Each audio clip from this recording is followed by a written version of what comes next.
ओम नमो भगवते वासुदेवाय। ओम नमो भगवते वासुदेवाय। ओम नमो भगवते वासुदेवाय। नारायणं नमस्कृत्यं नरं चैव नरोत्तमं देवीं सरस्वतीं व्यासं ततो जयते। विष्णुपदाय कृष्ण विष्णु भूतले जय प्रकाश स्वामी नमः। हरे कृष्ण।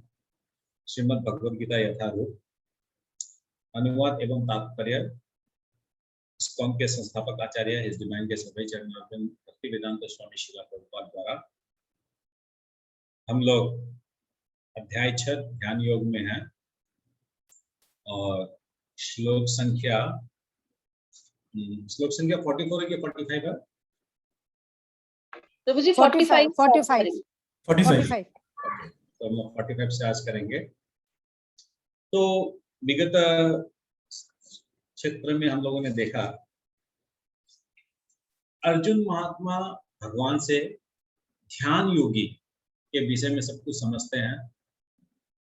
भगवान विस्तार रूप में बताते हैं किस प्रकार एक ध्यान योगी को योग करना पड़ता है, किस प्रकार से वो सिद्धि प्राप्त करता है, किस प्रकार से जो है वो समाधि में स्थित होता है, किस प्रकार से वो परमात्मा को उपलब्ध करता है, परमात्मा का दर्शन करता है, किस प्रकार से वो मुक्त होता है।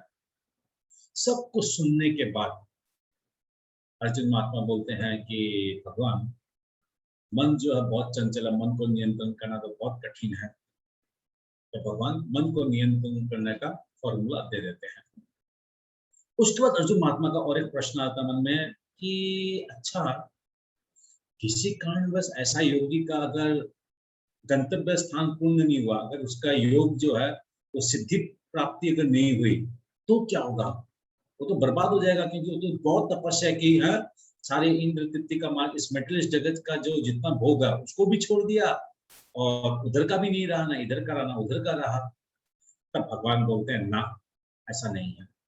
जो मेरी तपस्या करता है, जो मेरे लिए साधना करता है, उसकी ये कौशल, उसकी ये इच्छा, उसकी ये तपस्या व्यर्थ नहीं जाती है।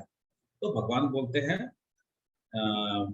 हम लोगों ने कल देखा 41 नंबर और 42 नंबर श्लोक में कि किस प्रकार जो प्रारंभिक क्षेत्र के जो भक्त रहते हैं या योगी रहते हैं, उनको भगवान बोल रहे हैं कि उनको जो है बढ़िया अच्छे परिवार में, जहाँ धन संपत्ति की कोई कमी नहीं हो, इस प्रकार के परिवार में उनको जन्म देते हैं, ताकि वो जो है वहां से जो अपना आध्यात्मिक जीवन को स्टार्ट कर सके, उनको मतलब कोई परेशानी नहीं होगा आध्यात्मिक जीवन। और दूसरी कैटेगरी भगवान देते हैं कि जो निपुण थे, जो मतलब बहुत एडवांस थे भक्ति जीवन में या योग जीवन में, और उन लोग का किसी कारणवश उन लोग का अगर वो छूट गया कहीं बीच में, तो भगवान बोलते हैं उनको जो वैष्णव के घर में, ब्राह्मण के घर में, गोस्वामी के घर में, आचार्य के घर में उनको जन्म मिलेगा, ताकि वो जन्मने के साथ साथ ही जो भगवान का नाम सुनेगा और भगवान की भक्ति स्टार्ट कर भगवान को प्राप्त करेगा। इस प्रकार भगवान खूब सुंदर तरीका से अर्जुन महात्मा को समझाते हैं। और इसके बावजूद 43 नंबर श्लोक में भगवान बोलते हैं कि जो इस प्रकार आध्यात्मिक जीवन में जो निपुण होता है, जो खूब एडवांस स्टेज तक जो पहुंचता है, उसको तो चिंता करने की ही जरूरत नहीं है, क्योंकि उसका जब नेक्स्ट जन्म जब आता है, उसका जब भी नेक्स्ट होता है, तो मैं तो बता दिया उसको वैष्णव के घर में, ब्राह्मण के घर में जन्म मिलेगा। उसके अलावा उसका एक एडिशनल बेनिफिट उसको ये मिलेगा कि उसने जो आध्यात्मिक जीवन को जो प्रैक्टिस किया पिछले जन्म में, उसका कुछ अंश उसको स्मरण में रहेगा। ही विल नो कि मेरे को जो है भगवान की प्राप्ति करनी है। कहीं ना कहीं उसको भक्ति का उसमें टेस्ट आएगा, करताल बजाने में, हारमोनियम बजाने में, भगवान का नाम लेने में, भगवान के सामने नृत्य करने में, भगवान का गुणगान करने में, भगवत गीता पढ़ने में, भागवतम पढ़ने में, एकादशी करने में, भक्तों का संग करने में, गीता क्लास करने में, उसका जो इंटरेस्ट रहेगा, ऑटोमेटिक वो इंटरेस्ट उसमें रहेगा। इसलिए बोला जाता है भक्ति लता बीज, भक्ति की जो बीज जो ना वो हमारे अंदर रहती है, हम उसको पहचान नहीं पाते, हम जान नहीं पाते हैं कि हमारे अंदर वो बीज है। सिर्फ हम लोग को उस बीज को जो है उसको उसका न्यूट्रिएंट देना है। जैसे कि पौधा को हम लोग उसका हवा, जल और सूर्य की रोशनी इत्यादि उसको मिलती रहनी चाहिए, तब वो बहुत सुंदर कैसे फल फूलता है। उसी प्रकार हर एक जीव में भक्ति रहती है, उसको सिर्फ उस भक्ति को फ्लोरिश करना है। तो इसी के कंटिन्यूटी में आगे भगवान बताते हैं, क्या बताते हैं? पूर्व अभ्यासन तेन एव ह्रियते हि अभ्यसोऽपि सः जिज्ञासु अपि योगस्य शब्द ब्रह्म अतिवर्तते। तो क्या बोला जा रहा है यहाँ पर? अपने पूर्व जन्म की देवी चेतना से वो ना चाहते हुए भी स्वतः योग के नियमों की ओर आकर्षित होता है। तो यहाँ तक हम लोगों ने कल पढ़ा। अब आज हम लोग लेते हैं 45 नंबर श्लोक से। 45, 46, 47 ये 3 श्लोकों के करके आज हम लोग इसको छठा अध्याय को हम लोग विराम देंगे। और सभी भक्तों से अनुरोध है, छठा अध्याय का कल जो हम लोग वो पॉइंट्स नोटिंग करेंगे, और 7वें अध्याय से जो भक्ति योग का जो मार्ग चालू होगा, उसमें जितने भी पुराने भक्त हम लोग के कहीं ना कहीं छूट गए हैं, आप लोग सब कोई जो जैसे सकता है, जो जिस प्रकार सकता है, प्रचार करके, किसी कोई भी ग्रुप से निकल गया कैसे भी है, उन लोग को सबको वापस एकत्र करके, वापस सबको ज्वाइन करके, सबको प्रोत्साहन करके, सबको उत्साहित करके, सबको हम लोग वापस लेके आएंगे और फिर 7वें अध्याय से हम लोग वापस स्टार्ट करेंगे। ओके, 45 नंबर श्लोक। कल एकादशी है ना प्रभु जी? हरे कृष्ण। कल एकादशी भाई असम में तो नहीं है। हरि एक सेकंड रुकिए। हरि बोल, हरि बोल। कल एकादशी गया? नहीं, वो नीलांबरी माता जी ने बोला है, परसों है उनके वहां पे। बेटा कल एकादशी गया? बेटा मम्मी को पूछो।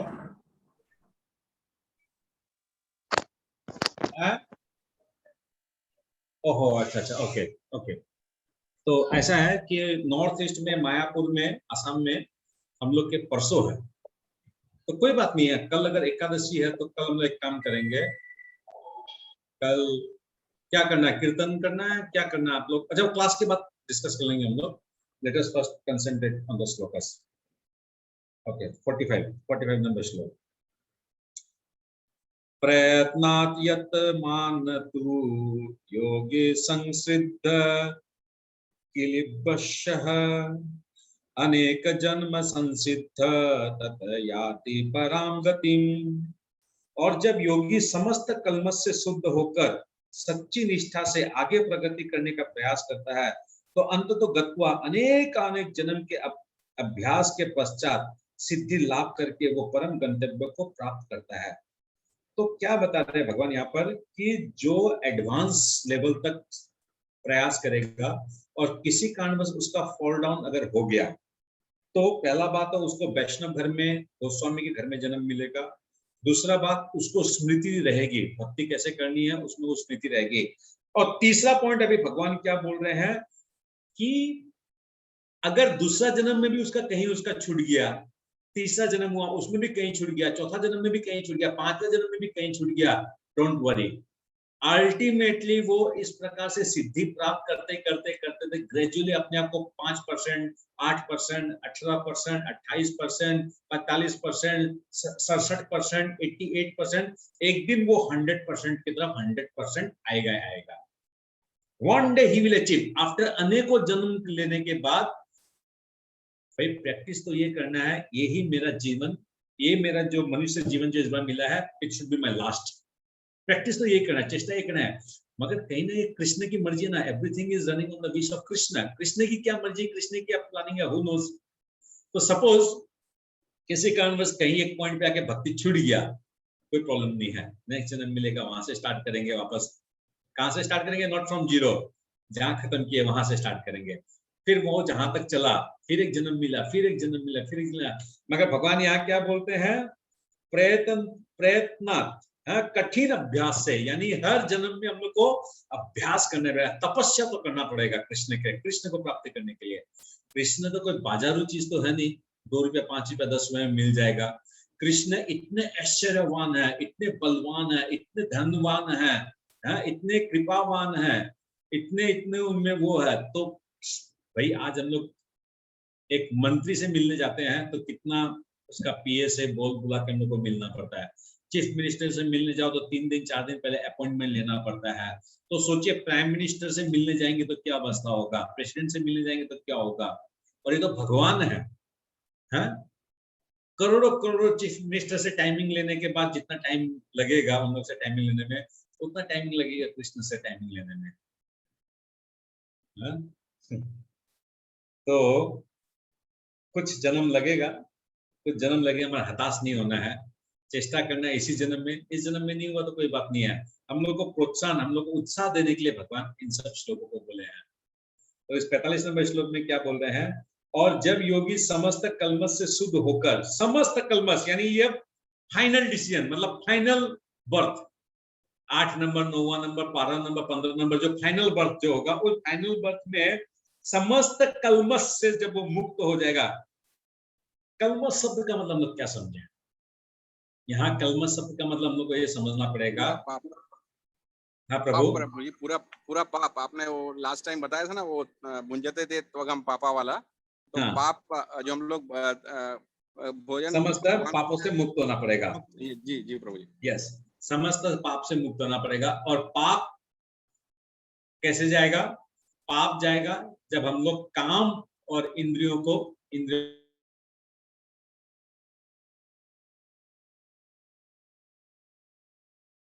जब वो पाप नहीं करेगा तो ये जीवन जो है पाप मुक्त चलता रहेगा। तो जब वो योगी समस्त कल्मश से शुद्ध होकर सच्ची निष्ठा से आगे प्रगति करने का प्रयास करते हैं और अंततः गत्वा, यानी यहाँ पर प्रभुपाद और भगवान एक चीज बोलते हैं, अंततः गत्वा, अनेक अनेक जन्मों का अभ्यास के पश्चात परम सिद्धि को लाभ करेगा। यानी वो कर्म योगी हो, ज्ञान योगी हो, ध्यान योगी हो, अंततः गत्वा यानी फाइनल बर्थ में उसको भक्ति करना पड़ेगा। वो भक्ति के माध्यम से ही वो मेरे पास आएगा। तो हम और आप जो अभी बैठे हुए हैं, कोई गारंटी नहीं हो सकता कि हम लोग आगे 5-7 जन्म पहले जो हम लोग ज्ञान योग ध्यान योग हम लोग तपस्वी रहे होंगे। भगवान तो बोले ही हैं, प्रभुपाद बोले हैं, सारे गंगा स्नान करके आए हैं हम लोग, सारे शास्त्र पढ़ के आए हैं, समस्त धाम में हम लोग जाके आए हैं। इसका मतलब हम लोग कहीं ना कहीं कोई ज्ञानी तपस्वी हम लोग में से रहा हुआ है। अब जाकर इस जीवन में हम लोग भक्ति को प्रैक्टिस कर रहे हैं। अच्छा, अनेक अनेक जन्मों का अभ्यास के पश्चात सिद्धि लाभ करके वो परम गंतव्य को प्राप्त करेगा। अभी यहाँ पर देखिए परम गंतव्य शब्द इस्तेमाल किया है। यहाँ पर परमात्मा को प्राप्त करेगा या आपका आपका ब्रह्म ज्योति को प्राप्त करेगा, ये बात नहीं बोला यहाँ पर। मार्केट परम गंतव्य यानी बोलो भगवान का नित्य धाम। हाँ, क्योंकि अब भगवान जो भक्ति मार्ग भक्ति योग में हम लोग को घुसाने वाले हैं। तो इसलिए क्या इस 45 नंबर श्लोक से भगवान जो है अब अपना टर्निंग पॉइंट ले आए कि तुम ध्यान योगी का चक्कर छोड़ो, तुमको गंतव्य स्थान मिल जाएगा। तुम ध्यान योगी बना कोई बात नहीं है, तुम ज्ञान योगी बना कोई बात नहीं है, मगर उन दोनों ही में तुमको बहुत जन्म देना पड़ेगा। उसके बाद जब तुमको ध्यान आएगा कि अरे भगवान परम है, कृष्ण परम है, तब तुमको क्या है, उस जन्म में तुम भक्ति करके मेरे को प्राप्त करेगा। ये बात जो है आप लोग में से क्लियर किसको नहीं हुआ है बताइए तो? किसी को क्लियर नहीं हुआ है क्या बोला जा रहा है यहाँ पर? Okay, everybody clear? और किसी को प्रॉब्लम आ रहा है इसको समझने में? Very good, very good. तात्पर्य में प्रभुपाद क्या बोलते हैं सुनिएगा आप लोग। खुद का भगवत गीता भी खोलिए। भगवत गीता जब हम लोग रीडिंग करते हैं और साथ में जब देखते हैं तो क्लियर होता है। हाँ, सदाचारी धनवान या पवित्र कुल में उत्पन्न पुरुष योग अभ्यास के अनुकूल परिस्थिति से सचेष्टा हो जाता है, अतः वो दृढ़ संकल्प करके अपने अधूरे कार्य को करने में लग जाता है और इस प्रकार वो अपने को समस्त भौतिक कल्मश से शुद्ध कर लेता है। समस्त कल्मश से मुक्त होने पर उसे परम सिद्धि यानी कृष्ण भावनामृत प्राप्त होती है। परम सिद्धि कृष्ण भावनामृत ही समस्त कल्मश से मुक्त होने का पूर्ण अवस्था। इसकी पुष्टि भगवत गीता के 7.27 में की गई है। पंतगतम पापम जनानम पुण्य कर्मणाम ते द्वंद्व मोह निर्मुक्ता भजन्ते माम दृढ़वता। हाँ, द्वंद्व मोह निर्मुक्ता, समस्त द्वंद मोह से मुक्त होकर भजन्ते माम दृढ़व्रता, यानी भगवान का वो भजन करेगा दृढ़व्रता, विथ फुल, दृढ़व्रता को इंग्लिश में बोलेंगे विथ फुल, प्रभुपाद इंग्लिश में वर्ड यूज किए हैं उसको, दृढ़ता वर्ड को, विथ फुल एफोर्ट, नहीं एफोर्ट नहीं, with full conviction, with full conviction, Prabhupada यहाँ पर वर्ड यूज किए हैं कि with full conviction Lord Krishna, Krishna जो है ये परम पिता है, परमेश्वर है, और कृष्ण से ऊपर कोई नहीं है, इस अटूट विश्वास के साथ में जो भक्ति प्रैक्टिस करेगा। हाँ, शब्द पे देखिए कितना प्रभुपाद जो है ये बोला है, तेषां तत्कृतं पापम जनानां पुण्य कर्मणाम, अनेक जन्मों तक पुण्य कर्म करने से जब कोई समस्त कल्मषता मोहमय द्वंद्व से पूर्णतया मुक्त हो जाता है, तभी वो भगवान की दिव्य प्रेमा भक्ति में लग पाता है। अनेकों जन्म जन्म के बाद बहुनाम जन्म नाम अंते ज्ञानवान प्रपदन्ते, भगवान देखिए इसी श्लोक को भगवान 2 बार बोल दिया है, एक बार बोल दिया है 7.28 में, और इसी चीज को भगवान एक बार फिर बोले हैं बहुनाम जन्म नाम अंते ज्ञानवान प्रपदन्ते, बहुनाम जन्म नाम अंते ज्ञानवान प्रपदन्ते,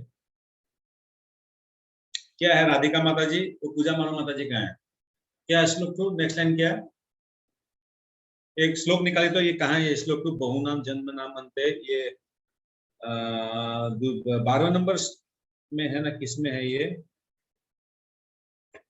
बहुनाम जन्म नाम अंते ज्ञानवान प्रपदन्ते स महात्मा स दुर्लभम, इस प्रकार से है वो श्लोक, मतलब बहुनाम 7.19 7.19 वासुदेव सर्वमिति स महात्मा, हाँ वासुदेव सर्व इति स महात्मा स दुर्लभम, दुर्लभ यस वासुदेव सर्व इति स महात्मा स दुर्लभम, यस ओके, कहाँ गया, यस बहुनाम जन्म नाम अंते ज्ञानवान प्रपदन्ते वासुदेव सर्वम इति स महात्मा स दुर्लभम, यानी बहुत जन्मों के बाद जन्म लेने के बाद मालूम चलता है कृष्ण वासुदेव जो है वो क्या है, वासुदेव जो है सर्वम इति, सर्व है, सब कुछ है, तब जाके वो भक्ति करता है और भगवान को वो प्राप्त करता है। देखिए कितना ये लिंक है इस श्लोक के साथ में, ये हम लोग पॉइंट बना लेना चाहिए कि 7.19 जो है इस श्लोक का लिंक है 7.28 के साथ में, दोनों श्लोक सेम है, बहुनाम जन्म नामन्ते ज्ञान माम प्रपदन्ते वासुदेव सर्वमिति स महात्मा स दुर्लभम।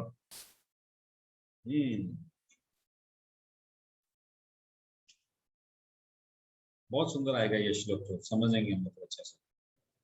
ओके नेक्स्ट श्लोक 46 नंबर श्लोक, तपस्वी भय अधिक योगी ज्ञानी भय अपि मत अधिक कर्मिभ्य च अधिक योगी तस्मात् योगी भव अर्जुन। योगी पुरुष तपस्वी से, अब सुनिएगा यह समझने का विषय है, योगी पुरुष तपस्वी से, ज्ञानी से तथा सकाम कर्मी से बढ़कर होता है, अतः हे अर्जुन तुम सभी प्रकार से योगी बनो। तो यहाँ क्या बोल रहा है, योगी पुरुष, योगी पुरुष मतलब ये इस श्लोक से अभी हम लोग समझते हैं पहले, तो योगी पुरुष मतलब ज्ञान योगी, ध्यान योगी, हमें यहाँ पर ध्यान योगी का चैप्टर है, तो 46 नंबर श्लोक में क्या बोल रहे हैं, योगी पुरुष यानी ध्यान योगी। अच्छा तपस्वी से बोल दिए ना, नहीं, तो यहाँ पर हम लोग को डायरेक्ट फाइनल डिसीजन पे आना पड़ेगा।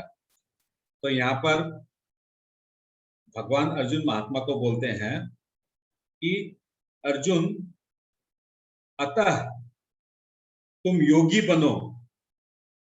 कौन सा योगी बनो, जिस योगी के बारे में भगवान बताने वाले हैं अर्जुन महात्मा को, मगर उसको बोल रहे हैं कि तुम ऐसा योगी बनो जो तपस्वी से ऊपर हुआ है, यानी ध्यान योगी से ऊपर है, जो ज्ञानी से ऊपर है, और जो सकाम कर्मी से ऊपर है।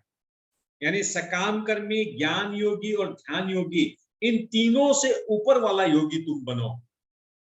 You got the point? Pramila माता जी पकड़ पाए इस श्लोक को, 46 नंबर श्लोक को? नहीं, वापस बोलूं मैं? वापस बोलो, ओके। भगवान बोल रहे हैं अर्जुन महात्मा, अर्जुन महात्मा जब सारा प्रॉब्लम बता दिया तो भगवान अर्जुन महात्मा बोलते हैं कि तुम एक काम करो, तुम योगी बनो, मगर वो योगी बनो जो योगी ध्यान योगी से बड़ा होता है, जो योगी ज्ञान योगी से बड़ा होता है, जो योगी सकाम कर्मी से बड़ा होता है। मगर कौन सा योगी है वो अभी तक नहीं बताया है। बोला तुमको योगी बनना है, कौन सा योगी बनना है वो नहीं बताया भगवान अभी तक इस श्लोक में अभी तक नहीं बताया है। क्यों नहीं बताया? क्योंकि भगवान को 7th चैप्टर चालू करना है, भगवान को भक्ति योग चालू करना है। भक्ति जब बताएंगे भगवान, तब ये 46 नंबर श्लोक रिलेवेंट होगा कि अर्जुन महात्मा तुमको कौन सा योगी के लिए मैं बता रहा हूं। तात्पर्य, जब हम योग का नाम लेते हैं तो अपनी चेतना को परम सत्य के साथ जोड़ने की बात करते हैं। ये मैं आप लोग कई बार बता चुका हूं। What do mean by yoga? Yoga word mean soul plus Krishna is yoga. How soul will reach to Krishna? Soul का कृष्ण के साथ क्या, आत्मा का भगवान के साथ क्या रिश्ता है, इस पद्धति को प्राप्त करने को ही योग कहते हैं। ये तो क्लियर आप लोग को योग शब्द का मतलब?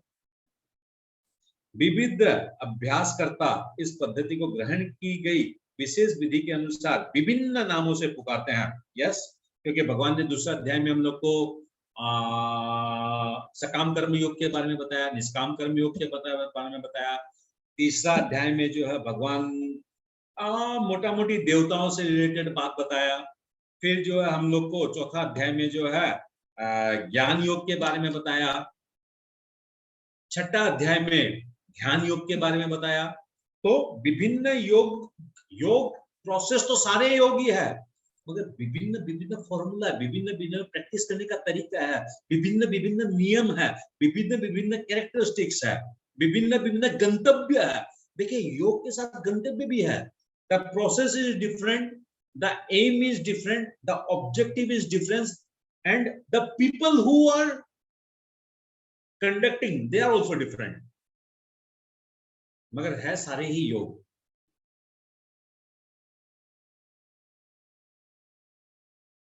जब ये योग पद्धति सकाम कर्म से मुख्यतः संबंधित होते हैं तो कर्म योग कहलाती है। Very good, simple. जब कोई भी चीज अगर सकाम कर्म से अगर जुड़ा हुआ है, सकाम कर्म यानी कौन बताएगा सकाम कर्म का मतलब? हाथ ऊंचा कीजिए, हैंड रेस कीजिए, जिसको आता है जो बताएगा। 1000 बार कम से मैं बोल चुका हूं सकाम कर्म का मतलब। एकदम एप्रोप्रिएट बताइएगा, एकदम एप्रोप्रिएट, इधर उधर का कहानी नहीं, एप्रोप्रिएट बताइएगा। भावना देंगे माता जी, बोलिए। प्रभु जी, जब जिस कार्य में फल की इच्छा रहती है वो सकाम कर्म होता है। वेरी गुड, यानी हम लोग कर्म फल को भोगना चाहते हैं, वो सकाम कर्म है। Okay good. तो सकाम कर्म से अगर कोई कार्य करता है उसको कर्मयोगी बोलते हैं, क्योंकि वो कर्म फल को भोगना चाहता है, इसलिए वो कर्मयोगी। जब ये चिंतन से संबंधित होती है तो ज्ञान योगी कहलाती है। यानी जब वो ये जान जाता है कि मैं आत्मा हूं और मैं अपने कर्म भोग को भोगने वाला नहीं हूं, तब वो क्या हो जाता है? एक स्टेप ऊपर चला जाता है, तब वो ज्ञान योगी होता है। वो ही ज्ञान योगी जब भगवान की भक्ति से संबंध होती है तो भक्ति योगी कहलाती है। तो ज्ञान योगी जब हो जाता है, जब उसको ज्ञान हो जाता है कि मैं आत्मा हूं, मेरा भगवान के साथ रिलेशन है, ये ज्ञान हो गया। इस ज्ञान को जो प्रैक्टिस करता है उसको बोलता है ध्यान योगी। इसको प्रैक्टिस करने का ही हो गया ध्यान योगी। और इस प्रकार जो ज्ञान योगी है, ध्यान योगी, जिसको ये चिंतन में आ जाता है बहुत जन्मों के बाद कि मैं कृष्ण का दास हूं और मेरा संबंध कृष्ण के साथ में है, अल्टीमेट कृष्ण के साथ में है, वो हो गया भक्ति योगी। Is that clear? Clear, okay. भक्ति योग या कृष्ण भावना में समस्त योगियों की परम सिद्धि है, जैसा कि अगले श्लोक में बताया जाएगा।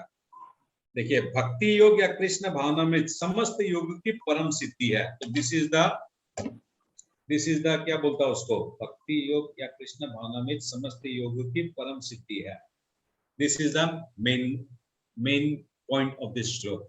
मेन पॉइंट इस श्लोक का यही है, जैसे कि अगले श्लोक में बताया जाएगा। भगवान ने यहाँ पर योग की श्रेष्ठता की पुष्टि की है, जस्ट उन्होंने बता दिया है विच योग इज टॉप मोस्ट। भक्ति योग पूर्ण आत्मज्ञान है, अतः इससे बढ़कर कुछ भी नहीं है। आत्मज्ञान के बिना तपस्या अपूर्ण है, परमेश्वर के प्रति समर्पित हुए बिना ज्ञान योग की अपूर्ण है। सकाम कर्म भी कृष्ण भावनामृत में बिना समय का अपव्यय है। अतः यहाँ पर योग का सर्वाधिक प्रशंसित रूप भक्ति योग है और इसकी अधिक व्याख्या अगले श्लोक में की गई है। तो ये आखिरी का श्लोक में क्या बोलता है, योगिनाम अपि सर्वेषां मत्कन्ते नानर आत्मना श्रद्धावान भजन्ते यो माम समयुक्ततमो मता। तो भगवान यहाँ क्या बोल रहे हैं, योगी नाम अपि सर्वेषां मद्गन्ते नानर आत्मना श्रद्धावान भजन्ते यो माम, श्रद्धावान भजन्ते यो माम श्रद्धावान भजन्ते यो माम समयुक्ततमो मता। छठा अध्याय के लास्टवा श्लोक के पहले तुमको जितना भी मैं श्लोक बताया उन सब में मेरा जो परम युक्त, मैं जो अब तो तुमको बताने वाला हूं, यही तुम्हारा मेन युक्त बात है। मम मत, ये मेरा मत है, थोप नहीं रहा हूं तुमको, मैं अपना कंक्लूजन बता रहा हूं। It is my conclusion Arjuna. Whether you want to do, you don't want to do, it's up to you, मगर ये मेरा कंक्लूजन है, फाइनल कंक्लूजन। तो क्या बोला जाए, और समस्त योगियों में से जो योगी अत्यंत श्रद्धापूर्वक, श्रद्धावान भजन्ते, अत्यंत श्रद्धापूर्वक मेरे परायण है, मेरे परायण है। हम लोग अपने माँ बाप के साथ रहते हैं बच्चा होने के बाद, जब हम लोग बच्चे रहते हैं तो अपने माँ बाप के साथ रहते हैं, और जब हम लोग कॉलेज वॉलेज चले जाते हैं, शादी वगैरह रहते हैं, तो हम लोग क्या करते हैं, माँ बाप को, बहुत लोग, कुछ लोग जो है माँ बाप को छोड़ के अलग से अपना बसेरा करते हैं। हो सकता है कोई प्रॉब्लम होता होगा, कोई बड़ा बात नहीं है कि माँ बाप से बनता नहीं है, ऐसा बात नहीं है। बहुत बात है, छोटा घर है या पानी की असुविधा है, या फिर हो सकता है कि ट्रांसफर हो गया, जॉब है, पोस्टिंग है, बहुत सारा रीजन हो सकता है। मगर यहाँ क्या बोलता है, परायण। हम कितने भी दूर हो माँ बाप से, किंतु हम लोग माँ बाप के शरणागति रहते हैं, हैं? पापा ऐसे कर लेंगे क्या, मम्मी क्या बोलती हो तुम, ऐसे कर लेंगे क्या। दैट मीन्स कहीं ना कहीं हम लोग उन पे सरेंडर रहते हैं। कितने ही बड़े हो जाए हम लोग, 40 साल 45 साल के हो जाए क्यों ना, 50 साल के क्यों ना हो जाए, मगर कहीं ना कहीं हम लोग फिर भी अपने माँ बाप के ऊपर डिपेंडेंट रहते हैं, राइट। तो यहाँ क्या बोलता है, श्रद्धा पूर्वक मेरे परायण है, यानी with full conviction he is dependent on Krishna. My life is dependent on Krishna. मेरा सुबह जो मैं उठ के जो आंख खोलता हूँ वो भी कृष्ण की कृपा से हो रहा है। मेरे घर में जो खाना आ रहा है ये भी भगवान की कृपा से है। मेरा जो तन पे कपड़ा है ये भगवान की कृपा से है। मेरे बच्चे जो पढ़ पा रहे हैं, मैं जो देख पाता हूँ आंख से, मैं जो कान से सुन पाता हूँ, मैं जो चल पाता हूँ, ये सब कृष्ण की कृपा से। मेरा बिजनेस, मेरा जॉब, मेरा धन, मेरा घर जो है वो कृष्ण की कृपा से है। This is surrender to Krishna. This is faith on Krishna. Believe in Krishna. Krishna तो कोई कहानी का तो कैरेक्टर है नहीं, हाँ? जैसे फिल्मों के अंदर में कृष्णा, क्रिस क्या क्या बना के कैरेक्टर बना दिया। Actually Krishna is not a character. अपने अंतकरण में मेरे विषय में सोचता है और मेरी दिव्य प्रेमा भक्ति करता है।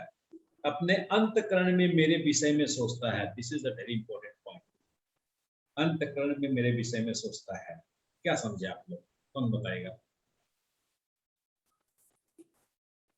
हैंड रेस कीजिए, हैंड रेस कीजिए। ओ, हाथ वाला उठाने वाला, ओके। बोले राधिका माता जी। अंत समय में भगवान का स्मरण करके अपनी प्राण छोड़ना। तो कैसे मालूम चलेगा माता जी, अंत समय कितना साल बाद आएगा, कैसे मालूम चलेगा? प्रभु जी, हमको प्रैक्टिस करना पड़ेगा ना, हम लोग को डेली चैंटिंग करना पड़ेगा। सुबह मतलब 24 घंटे हमारे स्मरण में भगवान का नाम होना चाहिए। तो जब भी हमारे अगर अंतिम समय अभी तुरंत भी आ गया, तो हमारे अगर मन में हमारे भगवान का स्मरण चल रहा है, तो हम भगवान के स्मरण में ही अपना प्राण त्यागेंगे। Okay, good. तो इसका मतलब है क्या, यहाँ पर जो बोला गया है अंतकरण में, तो मन में हर वक्त जो है भगवान का नाम रहना चाहिए, ताकि किस मुहूर्त में मृत्यु है इसका तो कोई गारंटी है नहीं। अभी बैठा हूँ, 1 घंटा बाद भी मेरा मृत्यु हो सकता है, कोई बड़ा बात नहीं है। तो इसलिए वो प्रैक्टिस अगर कंटिन्यू रहेगा, कोई भी टाइम पे मृत्यु हो, एक तो वो घबराएगा नहीं, एक वो डरेगा नहीं। क्योंकि मृत्यु समय में क्या होता है, हम लोग का मल मूत्र निकल जाए, हम लोग डर जाते हैं यम दूतों को देखकर। तो हम लोग क्या था, भगवान पे जब हम लोग परायण रहेंगे, भगवान की जब वो रहेंगे, टेंशन नहीं है भाई, बिल्कुल भी टेंशन नहीं है। आओ, कौन आता लेने के लिए, आ जाओ, चलो कृष्ण के पास चलेगा, तुम भी चलो हमारे साथ में। यम दूतों के एक बार यम महाराज जो डांटे हुए हैं, अजामिल का जो प्रसंग आता है उसके अंदर में है, ये बहुत बुरी तरह से डांटे यम यम यम यम दूतों को। कौन? उन्हीं का ही बॉस, उन्हीं का ही लीडर। कह रहे तुम लोग पागल हो गया है, जो वैष्णव है, जो भगवान का तिलक करता है, जो कंठी तुलसी माला धारण कर रखा है, तुम लोग जाके उसको छुआ है, मरेगा। और समस्त योगियों में से जो योगी अत्यंत श्रद्धा पूर्वक मेरे परायण है, अपने अंतकरण में मेरे विषय में सोचते हैं और मेरी दिव्य प्रेमा भक्ति करता है, वो योग में मुझसे परम अंतरंग रूप से युक्त रहता है और सबों में सर्वोच्च है। वो योग में मुझसे परम अंतरंग रूप से युक्त रहता है। यानी जो कृष्ण की भक्ति करता है, वो सभी प्रकार से, सभी इंद्रियों से, मन से, बुद्धि से, मन बुद्धि से, इंद्रियों से वो भगवान के साथ युक्त रहता है। तो जब कोई युक्त रहता है किसी के साथ में, तो उसका हम लोग बोल सकते हैं कि उसका वियुक्त है। जब हम लोग को मालूम है मेरे घर में रुपया आएगा आएगा आएगा आएगा आएगा आएगा आएगा आएगा, तो इसका मतलब क्या हो गया, जाने का रास्ता नहीं है, इसलिए तो आएगा आएगा। सेम चीज है यहाँ पर, जिसका भगवान के साथ अंतरंग रूप से जो युक्त है। अंतरंग रूप शब्द का मतलब हम लोग क्या समझेंगे, कौन बताएगा?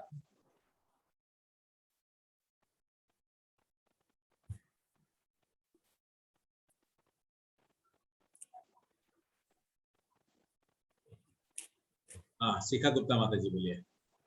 प्रभु जी, जैसे राधा जी को बोलते हैं उनकी अंतरंगा शक्ति है, तो वो मतलब एकदम सुपीरियर है ना, बहिरंगा शक्ति जो आउटसाइड। नहीं नहीं नहीं नहीं नहीं, यहाँ पर अंतरंग रूप उसके लिए नहीं बताया गया। प्रभु जी, हृदय से देखिए क्या बोलता है, वो योग में मुझसे परम अंतरंग रूप से युक्त रहता है। घनिष्ठ रूप से प्रभु जी, मतलब फर्स्ट क्लोज प्रभु जी, क्लोज, हाँ घनिष्ठ, क्लोज फ्रेंड closely। जैसे होते हैं ना, घनिष्ठता होती है मतलब। प्रभु जी ध्यान, नहीं नहीं नहीं नहीं नहीं नहीं प्रभु जी नहीं क्या नहीं, मन कर्म वचन से भगवान के साथ में मिले रहना, इस अंतरंग परम अंतरंग मतलब कि हर एक्शन में भगवान। हरे कृष्णा प्रभु जी, नो। ध्यान योग से अंतरंग का मतलब ध्यान योग से है। कहाँ ले गए आप? नहीं, प्रभु जी माता जी बोलिए। आत्मा से कनेक्टेड है, आत्मा से है, किंतु पॉइंट पे नहीं आया आपका आंसर, पॉइंट पे नहीं आया। प्रभु जी मुझे को मन से कनेक्टेड रहना, मन में हर वक्त भगवान नहीं का नहीं ध्यान। नहीं, ठीक है, ओके, मैं बोलता हूँ, ठीक है, सुनिए आप लोग। वो योग में मुझसे परम अंतरंग रूप से युक्त रहता है, यानी जो आत्मा भगवान के 2 भुजी रूप का जो स्मरण करते हुए, ध्यान करते हुए उस ज्ञान में भक्ति करता है, भगवान के 2 भुजी रूप में, भगवान का अंतरंग रूप, 2 चीज है, आत्मा का भी रूप है, भगवान का भी रूप है। आत्मा का रूप हुआ, आत्मा का स्वरूप हुआ कृष्ण का दास, परम भक्ति, परम प्रकाश। और अंतरंग रूप जब हम लोग बोलेंगे तो हो गया कृष्ण का ओरिजिनल स्वरूप। कृष्ण का ओरिजिनल स्वरूप हो गया 2 भुजाओं वाले कृष्ण, जो मोर पंख धारण करते हैं, जो हाथ में बंसी धारण करते हैं, जो देवकी के गर्भ में थे। हाँ, और जिसको वेदों में बताया गया है कि सर्व कारण कारणम, जिसको वेदों में बताया गया है कि ब्रह्मा और विष्णु, ब्रह्मा शिव इत्यादियों के जो मूल है, मूल स्रोत है, वो है कृष्ण। तो क्लियर रहेगा। कृष्ण शब्द का मतलब 3 चीज आएगा, भगवत गीता में आप लोग को मिलेगा। 3 जगह कृष्ण शब्द का मतलब एकदम क्लियरली बताया गया है। एक बताया गया है वो कृष्ण मतलब वो जो देवकी के गर्भ में है। दूसरा नंबर वो कृष्ण वो है जो वेदों में बताया गया है कि वो सर्व कारणम कारणम है, सर्व कारण कारणम है। और तीसरा जो पुराण में कौन सा पुराण था मैं भूल गया, एक नाम दिया हुआ आएगा, उसमें बताया गया है कि कृष्ण जो है सब चीज के श्रोता है, बीज प्रदर पिता है। इवन ब्रह्मा और शिव जो है उनके पहले भी कृष्ण थे।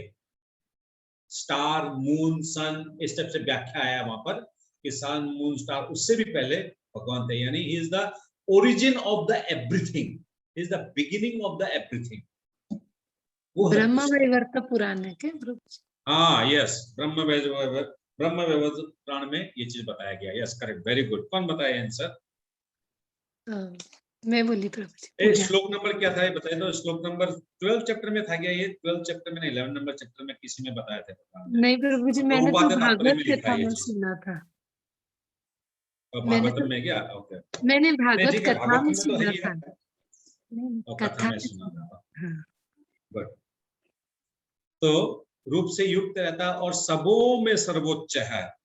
यानी कोई अगर चतुर्भुजी परमात्मा का दर्शन कर रहा है या कृष्ण को अलग अलग फॉर्म में भी पूजा कर रहा है, नरसिंह रूप में या वामन रूप में या फिर anything, any incarnation of Krishna, मगर यहाँ पर क्या बोला? वो सर्वोच्च है, सर्वोच्च, अबव एवरीथिंग, अबव एवरीवन। यानी वो 2 भुजा वाले कृष्ण का जो साधना करता है। अच्छा, हम और आप लोग जो है 4 भुजा वाले कृष्ण का ध्यान कर रहे हैं। ओके, ये क्लियर रखिएगा आप लोग, ठीक है? नो प्रभु जी, नहीं प्रभु जी, 2 भुजा सुंदर रूप प्रभु, 2 भुजा वालों का। 2 भुजा प्रभु जी, वो तो परमात्मा है। हम लोग श्याम सुंदर रूप का पूजा कर रहे हैं। गुड। मैं देखा कि 4 भुजा वाला कृष्ण का यहाँ पर यही मेरा मत है। तो भगवान लास्ट में क्या बोल दिए? यही मेरा मत है। यानी भगवान ने अपना फाइनल कंक्लूड कर दिया, अपना डिसीजन दे दिया है। ओके, इसका तात्पर्य रविश प्रभु पढ़िए हिंदी में सारा।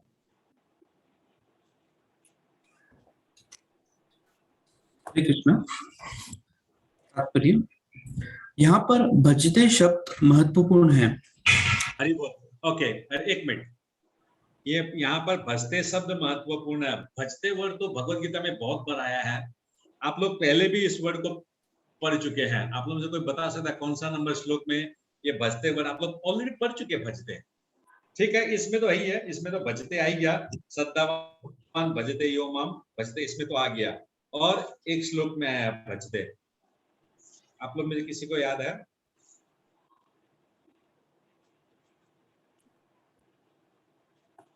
अच्छा, मैं बोलूं? ओके, पूरा श्लोक तो मेरे को भी याद नहीं है, मैं ऐसे बोलता हूँ। ऐसे है, से भजन्ते आत्मना ते भजन्ते आत्म कारणात्, 3 अध्याय में है। इस टाइप से वो श्लोक था। ये भजन्ते आत्म कारणात् 3.10 ना 3.9 ऐसे कुछ श्लोक था क्या वो?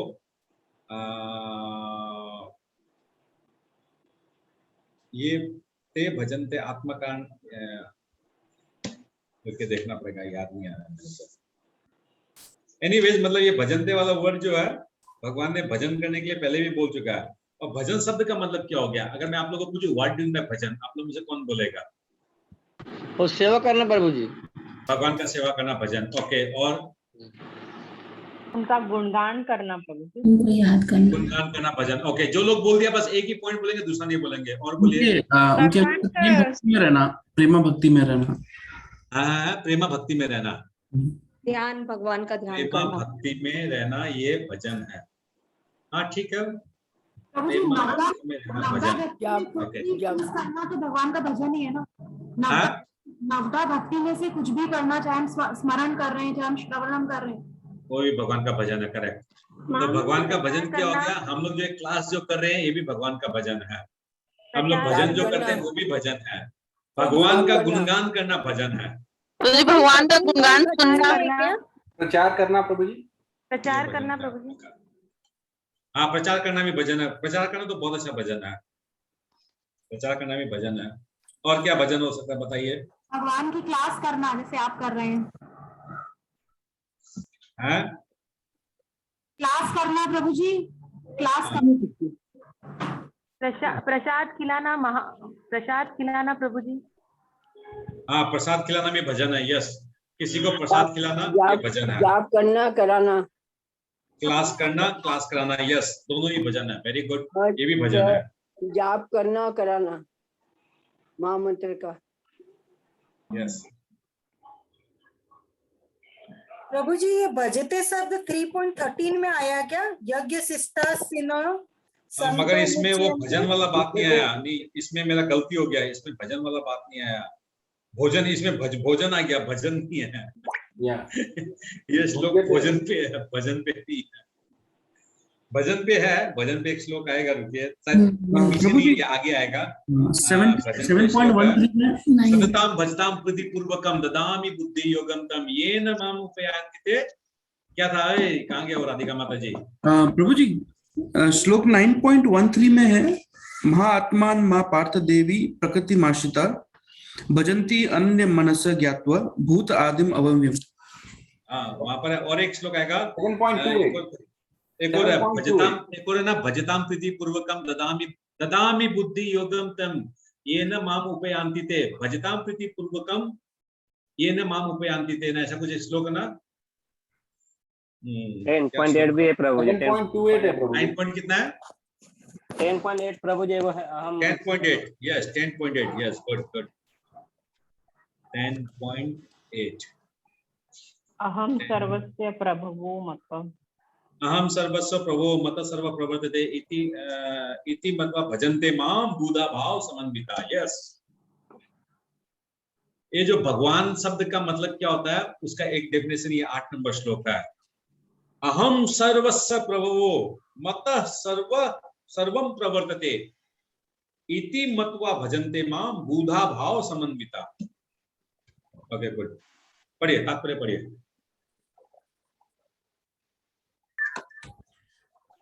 भजते भज धातु के से बना है, जिसका अर्थ है सेवा करना। अंग्रेजी शब्द वर्शिप अथवा पूजन से ये भाव व्यक्त नहीं होता, क्योंकि इससे पूजा करना, सम्मान दिखाना तथा योग्य का सम्मान करना सूचित होता है। किंतु प्रेम तथा श्रद्धा पूर्वक सेवा तो श्री भगवान के निमित्त है। किसी सम्मानीय व्यक्ति या देवता की पूजा न करने वाले को अशिष्ट कहा जाता है, किंतु भगवान की सेवा न करने वाले को तो पूरी तरह भर्त्सना की जाती है। प्रत्येक जीव भगवान का अंश स्वरूप है और इस तरह प्रत्येक जीव को अपने स्वभाव के अनुसार भगवान की सेवा करनी चाहिए। ऐसा न करने से वह नीचे गिर जाता है। भागवत पुराण में श्लोक 11.5.3 इसकी पुष्टि इस प्रकार हुई है, यह एषाम पुरुषम साक्षात् आत्म प्रभवमी ईश्वरम न भज्यंत अवर्ज्य जानती स्थानाद्रभ्रष्टा पत्यंत अधः। जो मनुष्य अपने जीवनदाता अथवा भगवान की सेवा नहीं करता है और अपने कर्तव्य में शिथिलता बरतता है, वह निश्चित रूप से अपनी स्वाभाविक स्थिति से नीचे गिरता है। भागवत पुराण के इस श्लोक में भजंती शब्द व्यवहृत हुआ है। भजंती शब्द का प्रयोग परमेश्वर के लिए ही प्रयुक्त किया जा सकता है, जबकि वर्शिप अर्थात पूजन का प्रयोग देवताओं या अन्य किसी सामान्य जीव के लिए किया जाता है। इस श्लोक में यहाँ पर आपको हरि बोल, यहाँ पर एक चीज समझना पड़ेगा। भजन मतलब हो गया भगवान के लिए और वर्शिप हो गया देवी देवताओं के लिए। यानी एक हो गया भजन और एक हो गया पूजन। पूजन जो है पूजन हो गया देवी देवताओं के लिए और भजन हो गया भगवान के लिए। अच्छा, पूजन में जो एक और चीज है, पूजन और भजन में एक और डिफरेंस है कि पूजन में दृढ़ता और विश्वास ये दोनों डगमगा जा सकता है, डगमगाने का बहुत चांसेस है। आज मैं हिंदू हूँ, ये जो हम लोग का जो बोलते हैं धर्म परिवर्तन, व्हाट इज दिस धर्म परिवर्तन? दिस धर्म परिवर्तन इज अनफेथ। तुमको पूर्ण रूप से जब अपने धर्म पर विश्वास जब नहीं है तब हम लोग धर्म परिवर्तन करते हैं, फेथ नहीं है। पढ़िए आगे।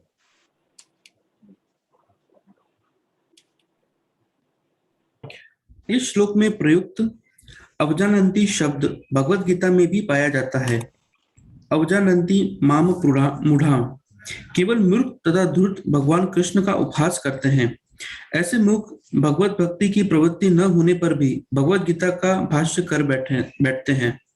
फलतः वे भजंती तथा वर्शिप अर्थात पूजन शब्दों के अंतर को नहीं समझ पाते। भक्ति योग यहाँ पर जो आया अवजान, हरि बोल, तो यहाँ क्या बोला? अवजानन्ति माम मूढ़ा। यहाँ भगवान का एक श्लोक आया भगवत गीता में। भगवान क्या बोलते हैं? जो मूर्ख होते हैं, जो मायावादी होते हैं, वो क्या समझते हैं कि भगवान एक साधारण मनुष्य है। कृष्ण एक, भगवान तो बोलते नहीं उन लोग बोलते हैं कृष्ण एक साधारण मनुष्य है। वो यहाँ पर एक पार्ट प्ले करने आया और पार्ट प्ले करके वो मर गया और मर के जो है पंच तत्वों में विलीन हो गया।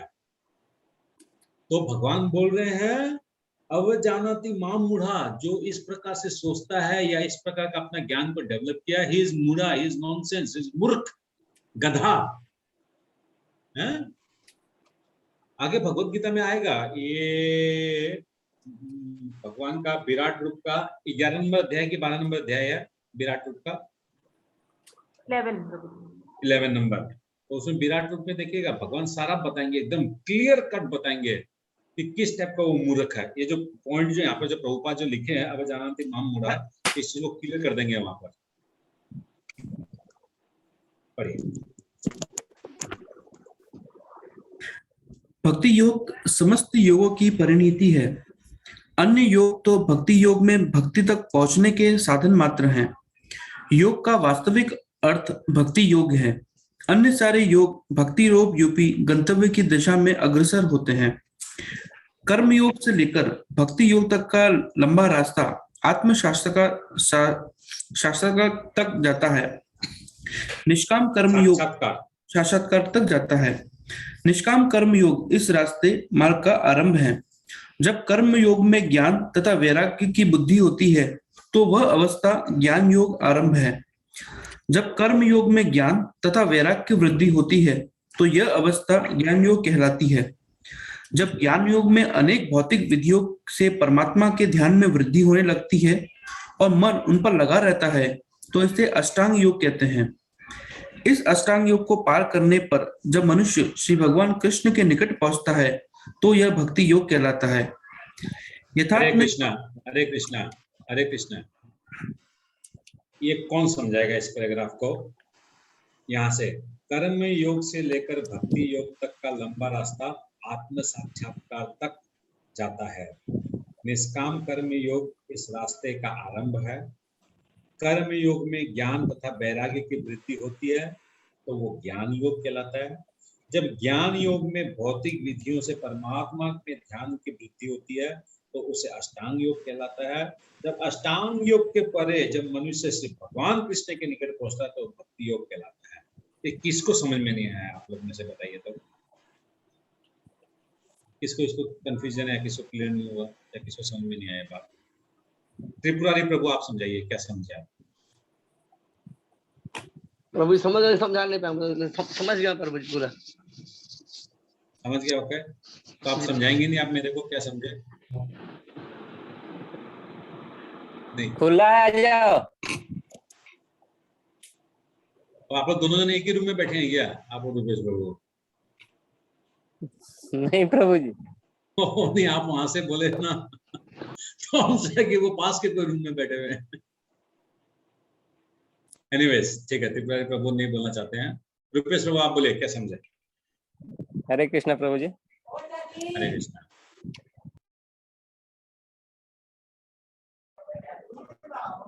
कह रहे प्रभु जी जैसे कर्म निष्काम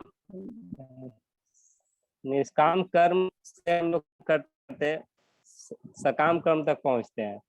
जैसा कर्म करते हैं निष्काम और कर्म से उसके हम बाद लोग सकाम सकाम कर्म कर्म तक के बाद पहुंचते हम हैं। लोग ज्ञानी। क्या बोले प्रभु? वापस जी बोलिए। प्रभु जी। नहीं बोला, सकाम बोलिए, वापस बोलिए। निष्काम कर्म करते करते हम लोग सकाम कर्म तक पहुंचते हैं और सकाम कर्म के बाद ही हम लोग ज्ञान योग में पहुंचते हैं। ज्ञान योग के मार्ग, ज्ञान योग के द्वारा फिर हम ध्यान योग में, ज्ञान योग के मैंने कर्म करके ध्यान योग में पहुंचते हैं और उसके बाद फिर हम लोग उस कर्म के करते करते भक्ति योग में पहुंचते हैं। ये हम लोग जो स्टेप है उसके बाद। लेकिन हम लोग आप बताएंगे जो हाईवे के अनुसार चलते हैं वो निष्काम मैंने सकाम कर्म के द्वारा हम डायरेक्ट भक्ति योग पे भी पहुंच सकते हैं। ठीक है, ठीक है, आप समझे हैं। मैं उसको एक्सप्रेस नहीं कर पाया प्रॉपर्ली और थोड़ा बहुत गड़बड़ हुआ है। मगर अगर मैं आपको पूछूं कि कैसे पहुंचा वो सकाम कर्म से निष्काम कर्म, कैसे पहुंचा, क्या हुआ, कैसे वो आत्म साक्षात्कार किया, कहाँ से स्टार्ट हुआ आत्म साक्षात्कार? चलो ठीक है, ये जो है कल मैं आप लोग को ड्राइंग करके, कल हम लोग ड्राइंग करके, कल आप लोग सबको कॉपी कलम लेके बैठेगा। कल आप लोग का 1 से लेके 6 चैप्टर का जो मूल बात है वो आएगा। यस, योगा लेटर जो पूजा मारू माता जी दिखा रही है, इसी को ही जो है माता जी मैं कल आप लोग को 6 स्टेज में बताऊंगा। What is the definition of that yoga, उस योगा में 2 कैरेक्टरिस्टिक्स क्या है, what are the advantages of that yoga, particular yoga, हर योगा को बताऊंगा। What is the disadvantage, what is the destination.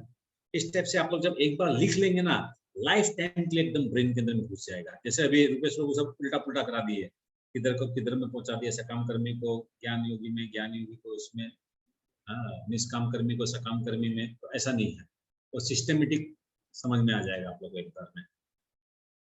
ठीक है, तो ये जो पैराग्राफ जो अभी जो आया है, इस पैराग्राफ को आप लोग होल्ड में रखिए, क्योंकि इस पैराग्राफ को मैं with drawing and with proper definitions के साथ में बताऊंगा, जो कल का क्लास का हम लोग का टॉपिक रहेगा। आगे पढ़िए प्रभु। यथार्थ में भक्ति योग ही चरम लक्ष्य है, किंतु भक्ति योग का सूक्ष्म विश्लेषण करने के लिए अन्य युगों को समझना होता है। अतः जो योगी प्रगतिशील होता है वह शाश्वत कल्याण के सही मार्ग पर रहता है। जो किसी एक बिंदु पर दृढ़ रहता है और आगे प्रगति नहीं करता, वह कर्मयोगी, ज्ञान योगी, ध्यान योगी, राजयोगी, हठ योगी आदि नामों से पुकारा जाता है। यदि कोई इतना भाग्यशाली होता है कि भक्ति योग को प्राप्त हो सके, तो यह समझना चाहिए कि उसने समस्त योगों को पार कर लिया है। अतः कृष्ण भावना भावित होना योग की सर्वोच्च अवस्था है। ठीक उसी तरह जैसे कि हम ये कहते हैं कि विश्व भर के पर्वतों में हिमालय सबसे ऊंचा है, जिसकी सर्वोच्च चोटी एवरेस्ट है। कोई विरला भाग्यशाली ही वैदिक विधान के अनुसार भक्ति योग के व्रत को स्वीकार करके कृष्ण भावना भावित हो पाता है। आदर्श योगी श्याम सुंदर कृष्ण पर अपना ध्यान एकाग्र करता है, जो बादल के समान सुंदर रंग वाले हैं, जिसका कमल सदृश मुख सूर्य के समान तेजवान है, जिनका वस्त्र रत्नों से प्रभावपूर्ण है और जिनका शरीर फूलों की माला से सुशोभित है। उनके अंगों को प्रदीप्त करने वाली उनकी ज्योति ब्रह्मा ज्योति कहलाती है। वे राम, नरसिंह, वराह तथा श्री भगवान कृष्ण जैसे विभिन्न रूपों में अवतरित होते हैं। वे सामान्य व्यक्ति की भांति माता यशोदा के पुत्र के रूप में जन्म ग्रहण करते हैं और कृष्ण, गोविंद तथा वासुदेव के नाम से जाने जाते हैं। वे पूर्ण बालक, पूर्ण पति, पूर्ण सखा तथा पूर्ण स्वामी हैं और वे समस्त ऐश्वर्य तथा दिव्य गुणों से उत्प्रोत हैं। जो श्री भगवान के इन गुणों से पूर्णतः अभिन्न रहता है, वह सर्वोच्च योगी कहलाता है। तो यहाँ पर कृष्ण के बारे में थोड़ा बहुत डेफिनेशन बता दिया, व्हाट आर द 3-4 कैरेक्टरिस्टिक्स। ऐसे आप लोग को जानना पड़ेगा, क्योंकि एक एग्जाम भी होगा। ये कंपल्सरी नहीं होगा सबके लिए। जिन लोगों को देने का इच्छा है उन लोगों को एग्जाम देंगे, ठीक है। और ये ऑनलाइन एग्जाम होगा, जूम में ही एक होगा एग्जाम।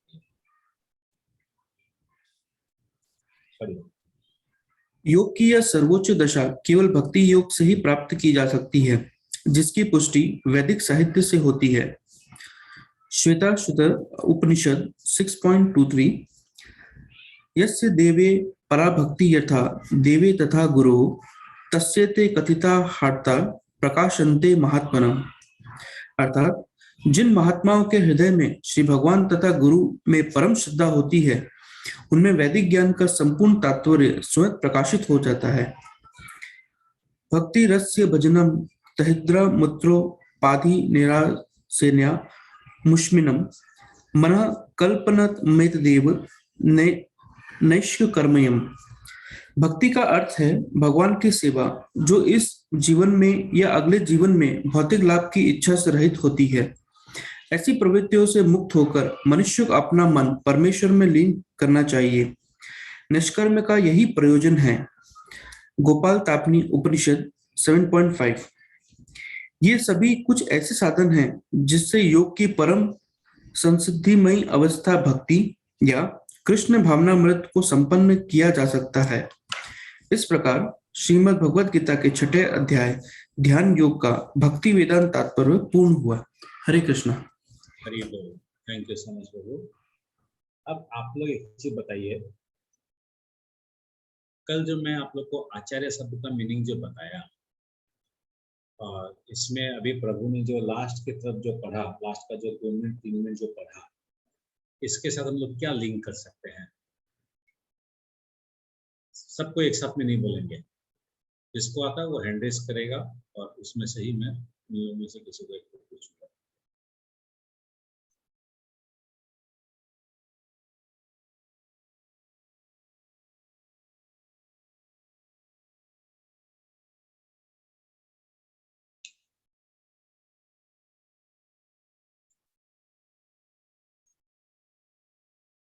प्रश्न नहीं समझ में आया, मैं प्रश्न वापस बोलता हूँ, सुनिएगा तो प्रश्न को। कल मैंने आप लोगों को आचार्य वर्ड का डेफिनेशन बताया, राइट? और अभी रवीश प्रभु ने जो पूरा जो श्लोक का तात्पर्य जो लिखा पढ़ा, उसमें से लास्ट का जो 2 मिनट 3 मिनट जो उन्होंने पढ़ा, वहां से जैसे योग का ये सर्वोच्च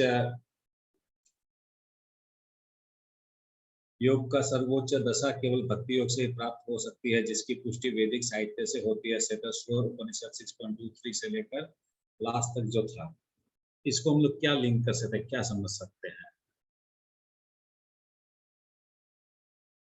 किसको समझ में आया? नहीं, आप लोग 2 जन तो बोलेंगे, तो मैं और देखता हूँ और कौन नए लोग कौन हैंड रेस कर रहा देखता हूँ।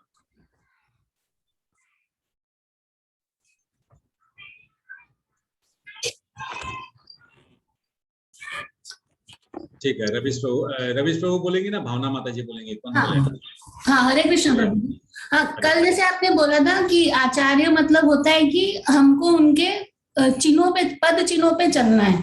वो जैसे करते हैं हमको उनके रास्ते के अकॉर्डिंग चलना है ताकि भगवान को हम प्राप्त कर सके।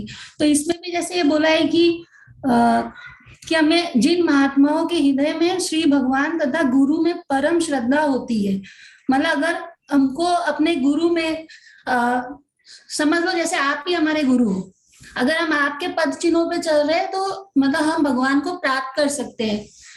और मतलब उसको वो रिलेट किया है कि मतलब हमको गुरु और अपने पूर्वजों के चिन्हों पे चलना है तो हम भगवान को प्राप्त करेंगे, उनको उनके वैदिक ज्ञान को हम समझ सकेंगे कि वो क्या कर रहे हैं। ये आपने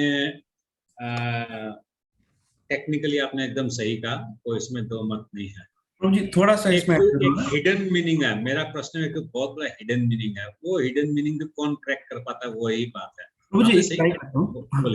इसमें कल आपने से आचार्य बताया था कि उनके पद चिन्हों पे इसलिए चलना है बिकॉज उन्होंने सारे शास्त्र पढ़े हैं, सब कुछ पढ़ा है और उसका निचोड़ भगवत गीता में दिया है।